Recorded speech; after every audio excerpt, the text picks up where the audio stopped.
I'd like to call the June Traffic and Parking Commission meeting to order. Let the record show that Commissioners Colban and McMorris are absent today. We do have a quorum. This meeting has been properly noticed and has been posted in accordance with the open meeting law requirements. At this time, I'll say the pledge of allegiance.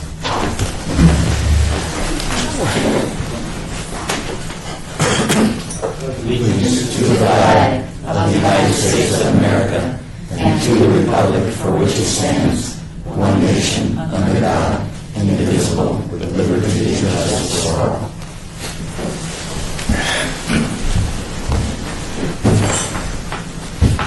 At this time, since we have these meetings very seldom, and we have a lot of commissioners, I'd like to go around the table and have everybody introduce themselves, starting with Lieutenant Moretti. Lieutenant Marshall, I'm the lieutenant for the traffic bureau at Las Vegas Metro Office. Michael Aguilar, Ward 6. John Phillips, I've been on the board for a number of years. David Turner, I've been on the board for years myself. Jorge Cervantes, I'm the Director of Public Works. Greg Clemenson, I'm in Los Tarkanians District. This is my first year on the commission. I'm Margot Erickson. I'm in Bob Beers Ward, and this is my first meeting. Good afternoon, David Klein. I'm Deputy Fire Marshal of Las Vegas Fire and Rescue, represent Fire Protection. Stephanie, too. I'm Pam Simola from Traffic Engineering. Lucy White, City Traffic Engineer. John Rodella from the City Attorney's Office. And I'm Lean Coleman, the Deputy City Clerk. We're the ones who attend these meetings and record them and do all the setups and breakdowns of the meetings. Jennifer Blake, Traffic Engineering staff. Thank you very much. Appreciate it. Next item on the business is public comment. Referring to any items on the agenda today, is there anybody here that would like to speak on one of the items? I think we want to take them at this time. I have a couple of people on item number 5. Catherine Taylor first. Basically, I own the home at 5112 Woodpeedy Point Court, and my 7-year-old daughter is disabled. She's partially paralyzed and blind and deaf on one side, so she has a very difficult time getting around uneven surfaces. And because there's always one of his children's cars parked directly in front of my house, when the school bus pulls up, which is required to give her curb-to-curb service, they can't possibly get to the curb, and she must go out in the street and walk around that vehicle to get on the school bus. She's broken 3 bones in the last 2 years, most recently her collarbone, a fall at school. So for her safety, I would like to put in a handicap parking place directly in front of my residence. I have the overwhelming majority support from the street. There's just one house directly across the street that is opposed to it, and I don't know if it's because they run a home daycare and have more traffic, but that shouldn't trump a young disabled child's right to safely get on and off the bus. Thank you. Diana Kennett? Hi, I live directly across the street from Catherine, and parking is a bit of a problem on our street, mainly because people don't put their cars in their garages. They have 4 cars, and they park 2 in their driveway, and then they have to park their other 2 elsewhere on the street. Mainly the home that's opposing this. The rest of us are fine with that, and I totally support it. This is a disabled little girl. How is that, not to be accommodated? Because people won't clear out their garage enough to actually store their car in their garage. So I park in my garage, and anybody's welcome to park in front of my house. It's a public street. I don't consider it my parking space. But in Catherine's case, I think it would be very beneficial and necessary. This is a small, young, disabled child. She walks, she walks a little different, and she's, as Catherine said, she's unstable, and she can fall down, and then she breaks bones and so forth. Maybe she should grab me and sit in the rest of the same street. Thank you. Anthony Landry? Number 1. I wrote this letter. I kind of wanted to submit it to the board or Okay. commission. That's it. Thank you. Would you like to see it, Mr. Chair? Yes. Thank you. Then we We do own 4 cars, but I was one of the first people ever moved on that street. There's always been people parking the street, even now. It's not just my family that parks on the street. Any day you go on that street, further down the Wapiti Point Court, there's always at least 3 or 4 cars parked in the street. There's kind of limited space. I own full-size trucks, they don't fit in the garage. But the difference between the curb and the driveway is 4 inches in elevation, which I don't think is that great, especially considering my neighbor moved into a 2-story house. And I wonder how her, not just my business, but it seems like the stairs in the house pose a pretty big problem also. And just yesterday I saw her running across the street and the mom said, hey, don't slow down. So I'm not saying she don't have problems, I'm not disputing that, but I see her playing regular a lot, and I just don't see the problem. And we had a kid that was disabled that used to get school bus service 2 houses to the west. And the bus would pull up, and the kid would go out, and if he needed help on the bus, his mom would help him, or the bus driver even helped him, I see. And all over town, when I go to work, I see the buses that pick up the kids, they stop, and the parent or the bus driver help them on the bus. My point is that to take that parking space out of service is for like 3 minutes a day, twice a day, 180 days a year of the school year, 0.41% of the time. I don't know, I just don't support it. I just don't think we should have to leave parking spaces for that. Besides, we use the space, people have parties, they use it. People park all over that street every day. For them to say that I'm the only one parking on the street is just not accurate. And I'm also wondering who pays for this. Because if you guys approve this, you're putting a handicap spot that solely benefits one person, a private property owner. And all over the city, the private property owners own businesses, they got to pay for this out of their own pocket. I just don't think the taxpayers should have to pay for stuff like that. I don't think it's fair. If they are, I think we should have some public outreach to the community so everyone who has a disability or a handicap can come to the board and get a parking spot in front of their house paid for by the taxpayer. I just don't think that's the right use for taxpayer money that when it solely benefits only one person. And There's correct medical. I was also wondering, why don't they modify their driveway? There's no one parked in front of someone's driveway that the bus can pull in. There's a little spot in between the houses, no one can park it anyways. She can modify her driveway, and then we wouldn't have to lose a parking space, and the bus could still accommodate. There's other ways to accommodate this problem without taking the parking space out of service. No, that's all I have to say, but I just don't, if it is approved, I don't think the taxpayers have to pay for it. I think my neighbors should. That's for private residents.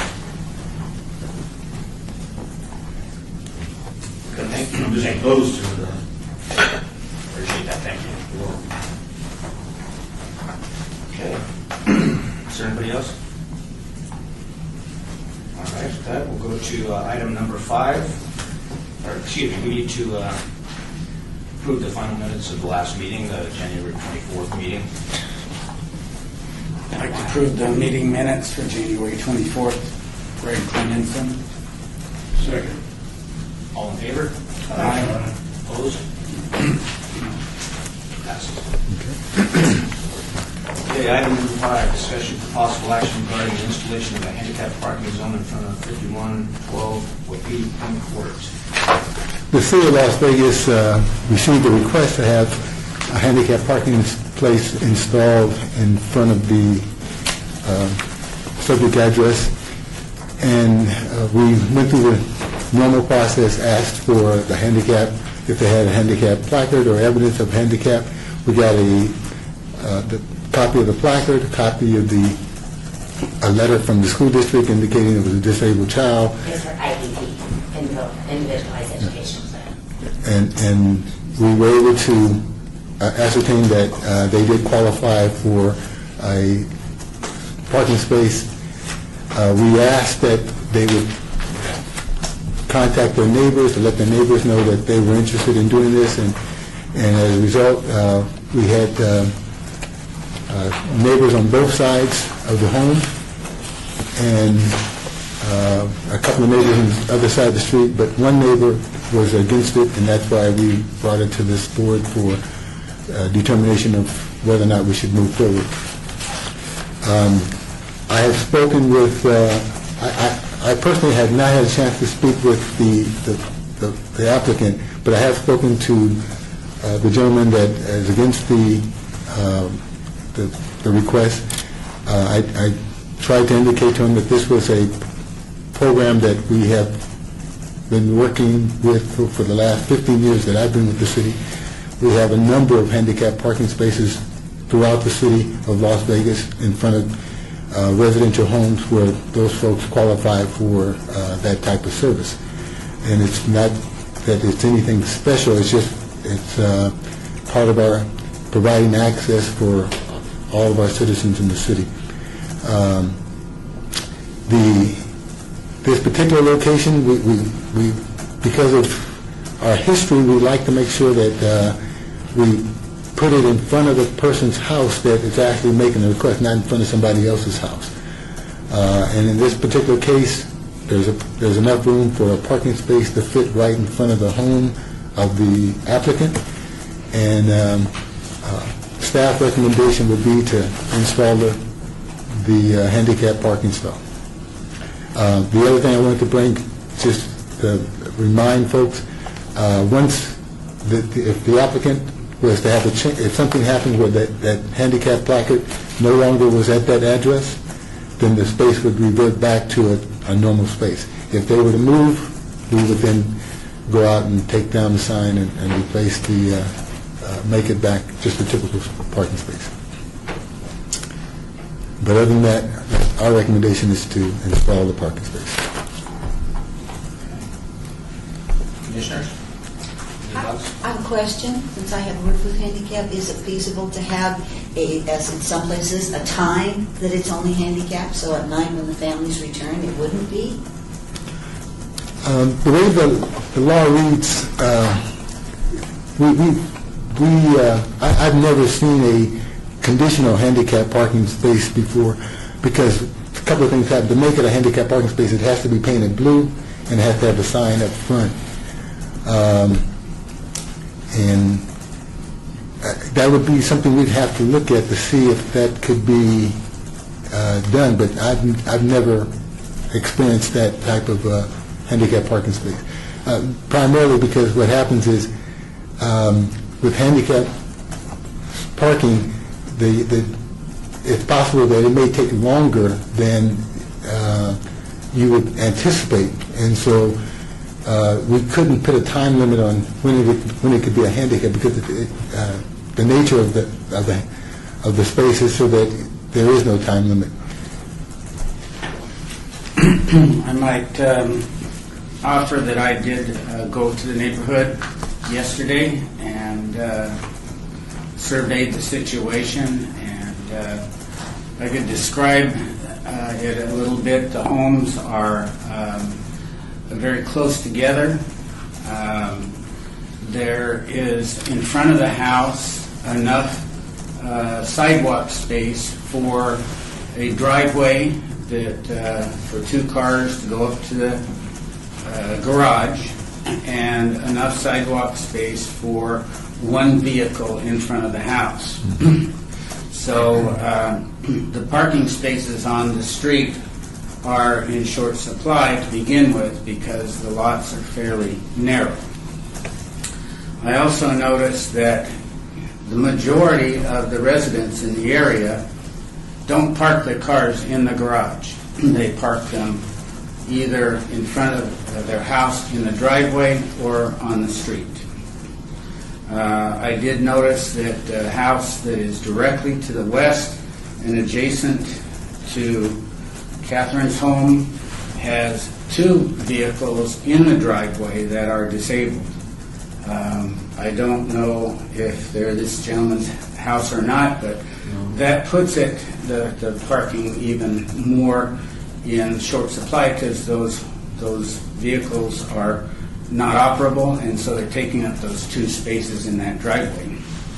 So that just makes the situation even worse. It's because more people have to park on the street, and there's only 1 parking space in front of each home.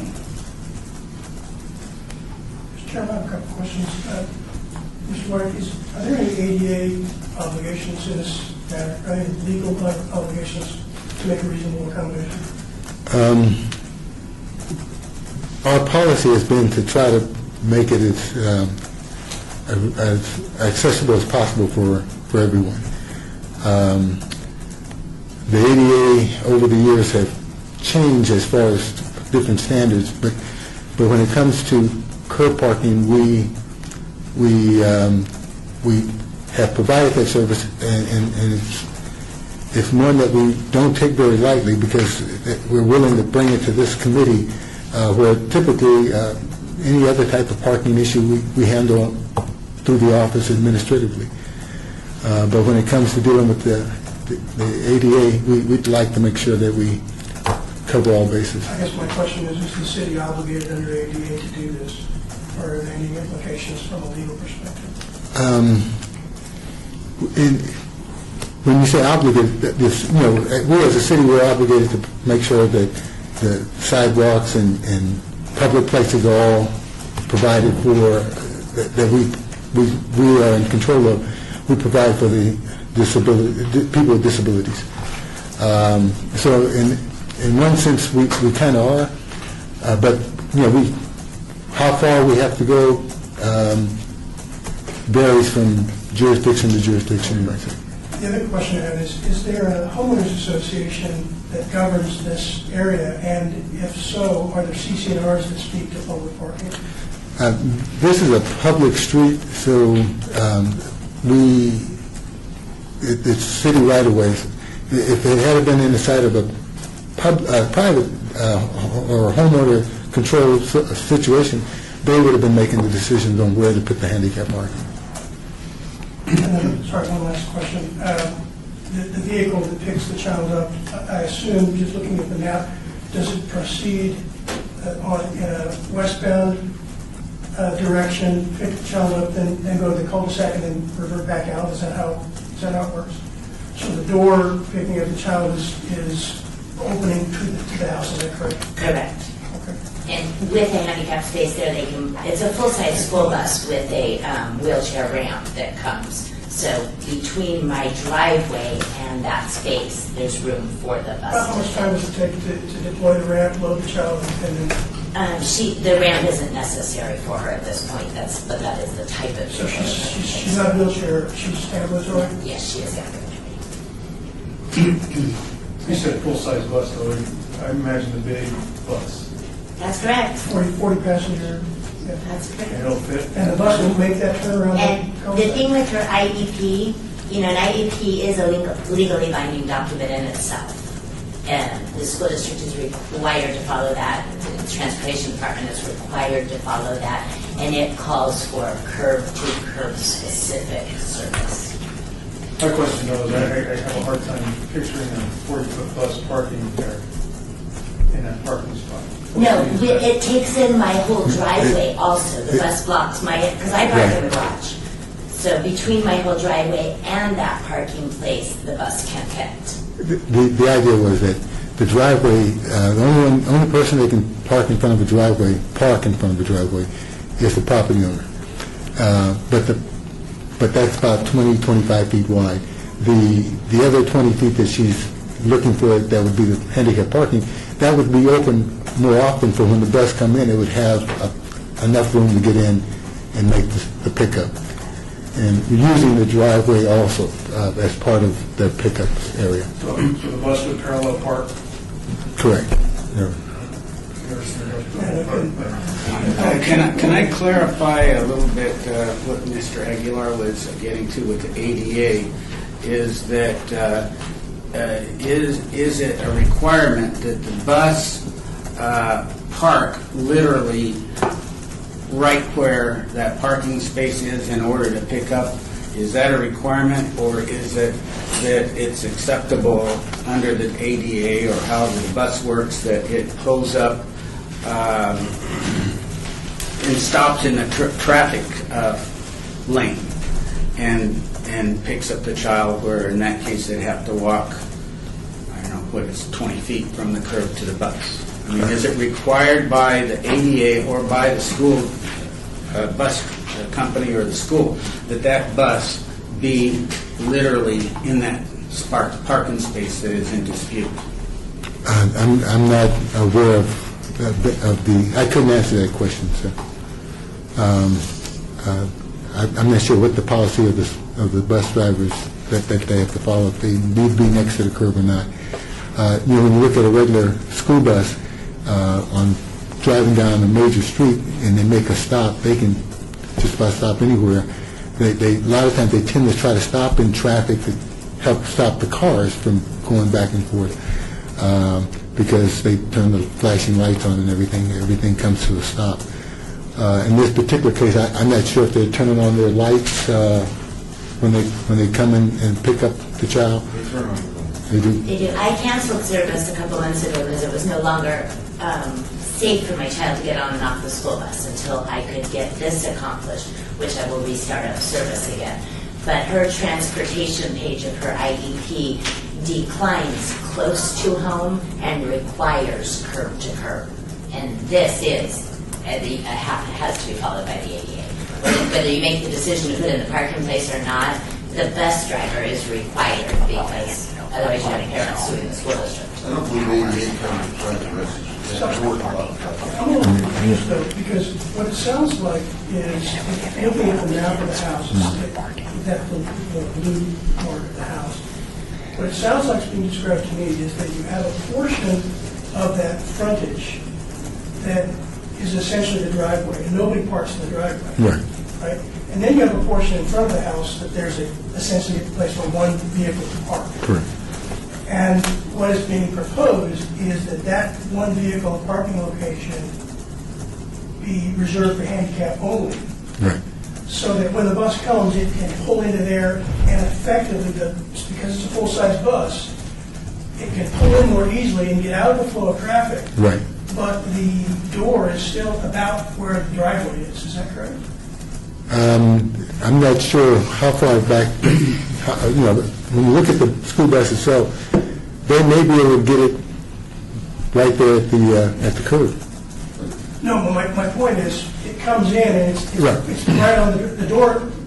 Right now, if the child enters the bus, he enters the bus walking down the driveway and gets onto the bus. Is that correct? No, the door is all the way up front in the bus, so when they pull in, then she doesn't even have to step off the curb. She goes right from the curb onto the first step of the bus. I've watched that bus pick up before, and that bus can never get in there perfectly parallel. It was always at an angle. I've seen it. I've watched it. I've never seen the bus perfectly Or can parallel. you show on the map the relative locations of the driveway versus the parking, the proposed parking? Jim, Which is the driveway on the westernmost side of that blue box. Yeah, the second. It's on the easternmost side. Yeah. That's the reason, that's the problem. This driveway would be on this side. the front of the bus would be on where the curb is. I got you. Okay, OC, I'm going to mention something I mentioned over a year ago, and that's have a visual of things that we need to discuss. It's very easy for somebody to go out there with a camera and take a picture of this thing, so Jim. we could show it in detail instead of second guessing what's going on here. Well, here's some visuals. Back it up one. I've got a folder. Back up, hit the back arrow. Yeah, here you go. You can do click on the first one and then do a slideshow. Okay.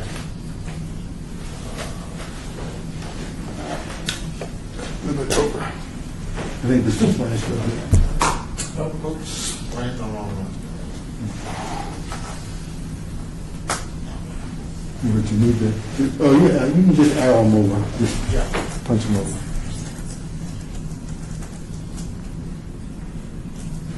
That's the front of, I see. perhaps. I thought the driveway was on the other side. I have a question too, whether the bus stops, pulled over, or it stops in the street, don't those lights go on anyway? So everybody should be stopping and the child should be safe if people follow the rules. That's not the issue of safety. It's the uneven surface of my daughter having to go into the blacktop. That's how she fell and broke her collarbone at school, just walking on the uneven blacktop. The sidewalk is nice and level. The blacktop is not. And because she was 100% paralyzed at one point, and she has gained mobility, but she still suffers from paralysis, and her left side is much weaker. I'm sorry, her right side is much weaker. Okay, which photo is the one that we need to be talking about here? Well, this is the house here. Here is where we're talking about putting in the blue curb. Here's the driveway. The bus would pull in like this. And then the child would get on, then the bus would back up or whatever you need to do and leave. So the front of the bus would be adjacent to the Yes. curb itself, not the Correct. driveway. Right. Correct. Why can't the bus stop at the driveway? Well, for one reason, the driveway is slanted down. That's part of her discussion is that she needs a level surface for the child to walk out onto to get onto the bus. My driveway is so sloped, my child cannot get in and out of my car if I'm parked in the driveway. I park in the garage, so that is not a problem. But she requires a level surface. She had extensive injuries. She was 100% paralyzed. She has regained a lot, but she falls frequently. So what would her walking path be if we grant this? Would she walk down the sidewalk that you're contending is because it's not level? Ma'am, why don't you go on up there and point to Yeah. where you want us to see, please? Yes, we would come out the front door and follow the sidewalk where I have a bench sitting here, which, we do sit on. She would wait here for the bus and be able to get on from the curb directly to the bus. The problem right now is when there's a car parked here, we have to come out here, she has to enter the street, go around the car to get on the bus. That's when she falls. That's exactly how she fell at school, walking across the blacktop to get to the playground. And it resulted in a broken collarbone. She's broken her foot, she's broken her wrist, and these are injuries at school. And, I take every precaution to make her safer, but due to her injuries, she is going to have, due to her condition now, she is going to have more injuries than a typical child. Who escorts her out to the bus and picks her up when the bus comes? I escort her out, and either myself or my niece take her off the bus. She has to have a handheld assist to get up and down. The steps are very steep on a school bus. So sometimes the driver helps, normally I do it. That's why I was wondering why we need this, because they help her on and off the hills. Yeah, having this picture really helps. And OC, I appreciate you bringing this up. I don't know why I had to mention it. This should have happened right from the very beginning. It'll save a lot of discussion here. Are there any other comments? When you say install, is that just blue paint and a sign? Yes. Cost is minimal? Yes.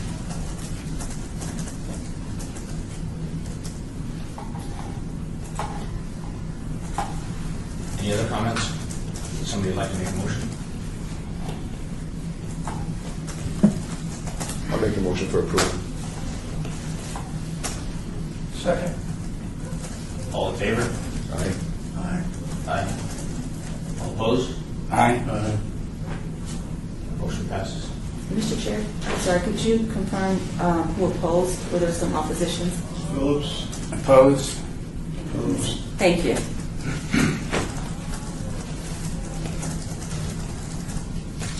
I have one other question. Yes. Anybody can park their handicap placard. Is If the driver of the handicapped vehicle is in there, I will be photographing when your kids park there. If they're not. Stop it, please. It's been already passed. All right, next item on the agenda is item 6. It's speed limit change.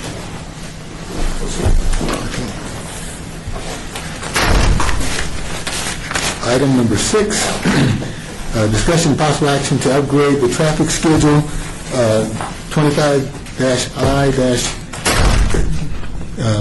the 30 mile per hour speed limits.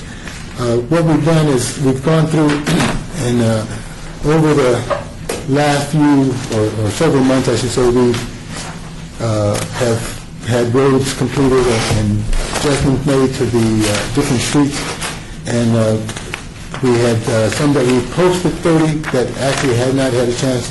We kind of like more of a test, and now we're ready to come in and have them be put on the schedule as 30 mile an hour speed roadways. And we have a list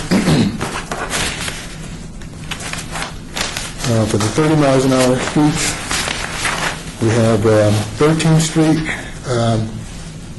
from Rule 13 to Stewart Avenue, Azure Drive from Centennial Center Boulevard to Tenaya Way, that's in Ward 6, Bonneville Avenue from I-15 overpass to Main Street, Ward 1, 3, and 5, Centennial Center Boulevard from Ann Road to Tropicana Parkway, in Ward 6, Maryland Parkway from Sahara Avenue to Bruce Street in Ward 3, Rule 13 from Clark to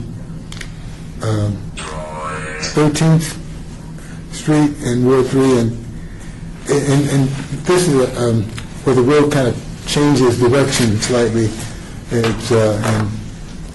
It's part of the same street, but we separated out on Maryland. We have Maryland on one side and 13 on the other, and that little connection that takes you over there is what I'm trying to describe. All that is part of the same roadway, but it's all to be posted at 30. It's all posted at 30 miles an hour, and we're trying to have these approved by the commission so that we can have those put on the schedule and approved by council. This public hearing, is there anyone here to speak on the side? None. This public hearing, Commissioner? Comment? Yeah, I'm just have a question for Mr. White. Is that what is the speed limit on those streets now? They're actually 30 And miles. why are we changing it? Originally, Maryland, for instance, was 35. Clark County had changed Maryland south of Sahara to 30. And we were having problems at this location because the speed, 35, might have been too fast, and you had to make the sharp turn or go around the circle, either direction, coming and going. And then, of course, as you cross over and start going up Maryland, you had the schools, we had a little flashing thing that always told you to slow down to 15, whether it was school there or not, because of the sharpness of the road. We felt that because of those type of conditions all along Maryland and 13, that we needed to reduce the speed limit so that it would fit the conditions that we had out there.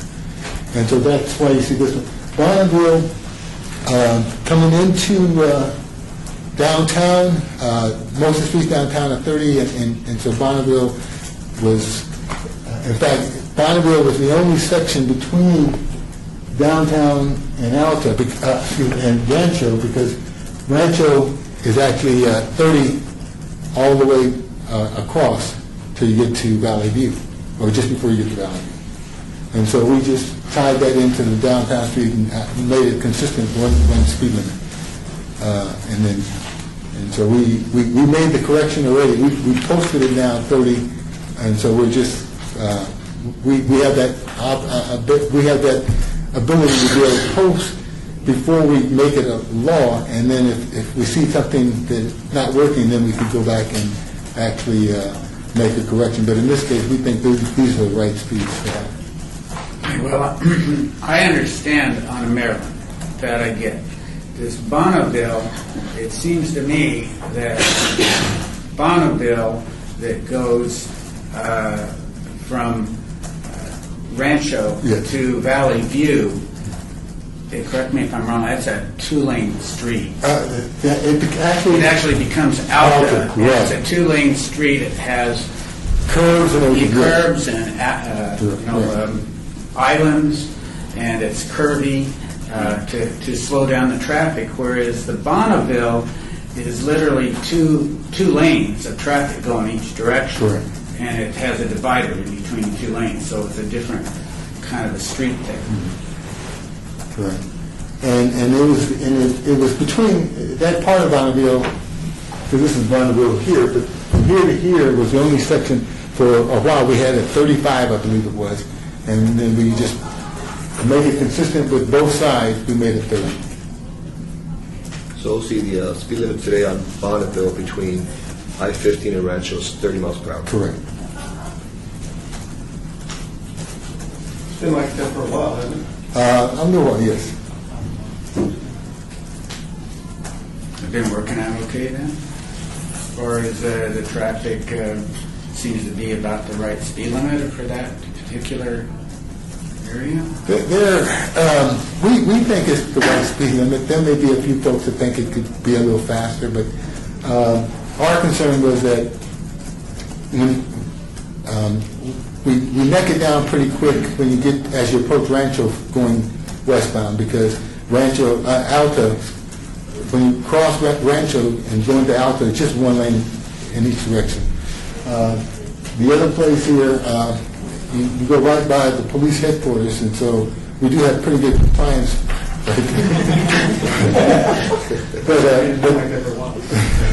But what happens, we have the medical offices complex to the south, and there's always looked like people looking to make those turns to the different buildings, because you have the hospitals, the clinics and stuff. And then to the north you have residential, and so we thought that 30 would probably work out best rather than keep it at 35. But the logic is it's going to be straight 30. You're not going to go in and out of different speed limits. That's correct. Confusion. That's correct. Makes a lot of sense. Any other comments? Someone like to make a motion? I'll make a motion to approve. Second. All in favor? Aye. Opposed? Motion passes. Next item on the agenda is item 7, discussion and possible action to update the traffic schedule of 25 II, 35 miles per hour speed limits. In this particular case, we have, several speed limit changes have occurred in Ward 5 and 6, shown below, where we raised the speed limit or set the speed limit at 35. Most of these were done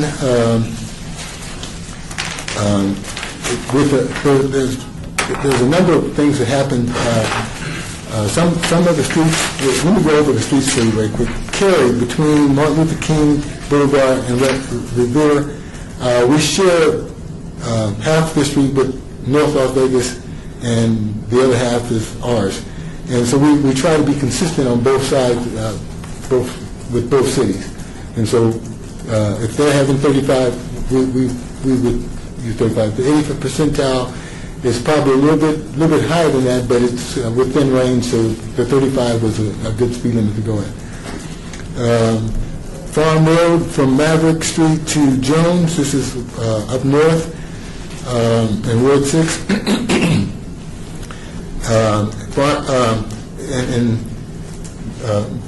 Farm Jones from Tenaya Way to Rainbow Boulevard. Again, these are portions of the roadway that have been improved over the last few years, and so we're making an adjustment to the speed limit to match what the conditions are out in the field. When we look at Jones Boulevard from Russell to North City limits, again, fairly new road. 35 mile an hour speed limit is, we believe, the ideal speed because it's a lot of residential homes out there. We do see that when we look at our 85th percentile, it's on the high, a little bit higher than 35, but we believe that 35 would be the appropriate speed. Rainbow Boulevard from Elkhorn Road to Farm Road, and then Rainbow Boulevard from Whispering Sands to Rachel. Excuse me. Again, many of these we've worked with the county because they have portions of the road, and we try to come up with a speed that will work for both entities.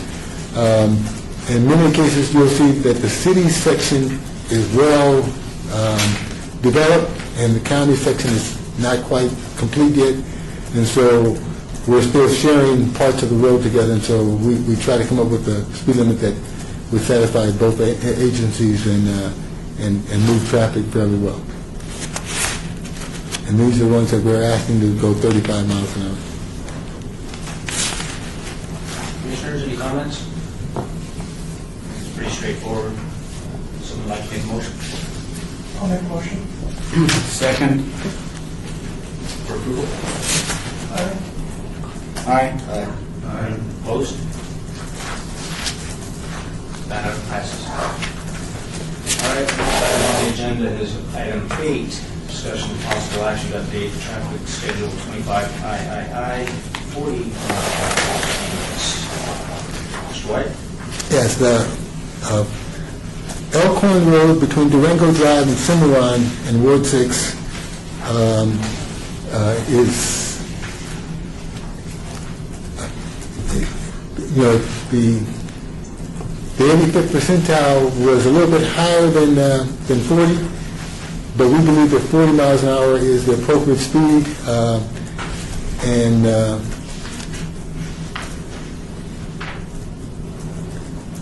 we try to work with the neighbors because what happens is we can have a portion of the road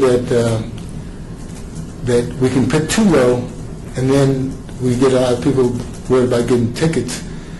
But we try to find a speed limit that we believe that we'll have more law-abiding folks driving than if we have it too low. But at the same time, we don't want to give anybody the green light that they can go 50 miles an hour when we really want them to go 40 or 35.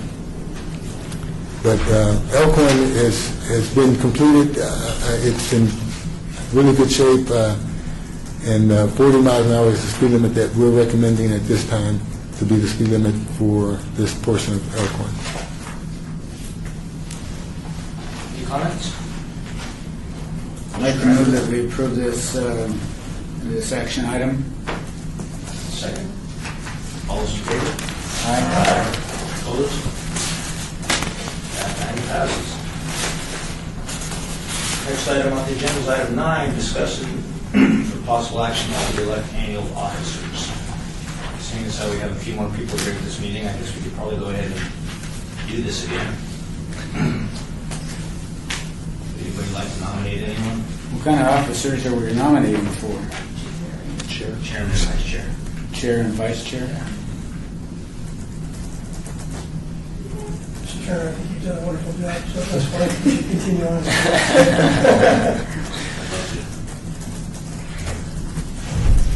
What about vice chair?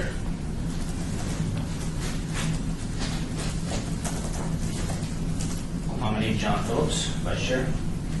He's done a wonderful job as well. Second. All those in favor? Aye. Opposed?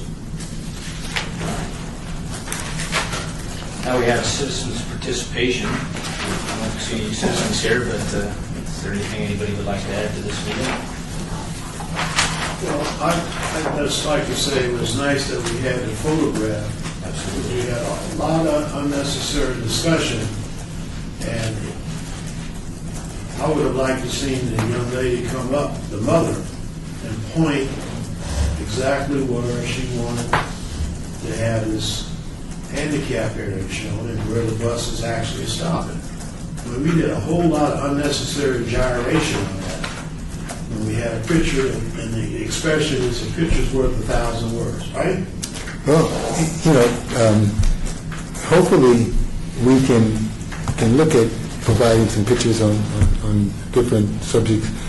But then again, it's our hope that we can provide you this information early enough that if you get an opportunity, you can go out and look, because I can take a picture at an angle that I can persuade you to go a way that I'm interested in more than somebody else. And that's my biggest concern. I don't want to be biased by me doing the stuff that I'm presenting to you. And in this particular case, I did have somebody else take the pictures besides me. That was Jim. And I told him to take as many pictures as you can so that we can find one that people could be happy to look at. And I was happy that you were satisfied with what we had. And so I don't have a problem making Jim my official photographer and provide you photos for our meetings. But Gizmo too, the overhead view on Gizmo is actually pretty good now. So yeah. you can actually zoom it in and get the distances too. So we have that, you can get curve to curve line, because I use it for measurements all the time. Right. And it's a direct overhead, there's no angle to it, you're direct over the top of it. So we have that service available here? I think it's, as long as we have access to the web here, we should have it. You should have a Gizmo link. If you don't, I know you have it. I'll send it to you. Case all the time. Really works really well. We run into this quite a bit with fire lanes, and not that we have a problem with those. I think Koshi's right. As commissioners, I think it's our responsibility to go out there and take a look at these sites that we're voting on, and make sure that we understand exactly what we are voting on. Yes. Pictures would be helpful as well. While we're discussing this thing, most certainly. I did go out there and look at it, and the reason I voted against it is because what I saw is a dispute between two neighbors. It really had less to do with whether or not that little girl needed to walk another 10 feet. It was just two people arguing over parking space. I think we do have a reasonable accommodation, or requirement for reasonable accommodations. We run into that all the time. I don't know how Gray area. tight it gets, but I mean, reasonable accommodations is exactly what we did. Do you want to open item 5 for rediscussion, or we should either reopen the item for discussion or terminate the discussion? I don't know if we need to or not. I think it's Yeah, but is anybody going to change their I think the issue was having two disputing neighbors just added to a lot of talk We should agendize a general discussion. rather than the picture. I think it worked out well. We should agendize a general discussion. Against, and it is what it is. Put that on the agenda, general discussion. On the end, in the future, because it seems to always happen. Well, I also heard that the kid's getting hurt at school, so it's not just there, it's everywhere for this child. She's at risk, It's period. not clear that it's there at all. It's at school. Well, she did do the one call for the clavicle. But she said that was at school. Okay. But you're right, I think it's neighborhood justice time. There's going to be some kind of adjudication, I think, between the two. Well, I think you're also looking at it's the lots today. These people have multiple cars and little lots and don't use their garage or their driveways and take ownership of the street for their car. Not saying that maybe that person needs it for another reason. And it happens. It's just part of having a neighbor. Talk. Huh? Anything else? Oh, yes, they show up. I'd like to make a motion to adjourn. Second motion. All those in favor? Aye. Aye.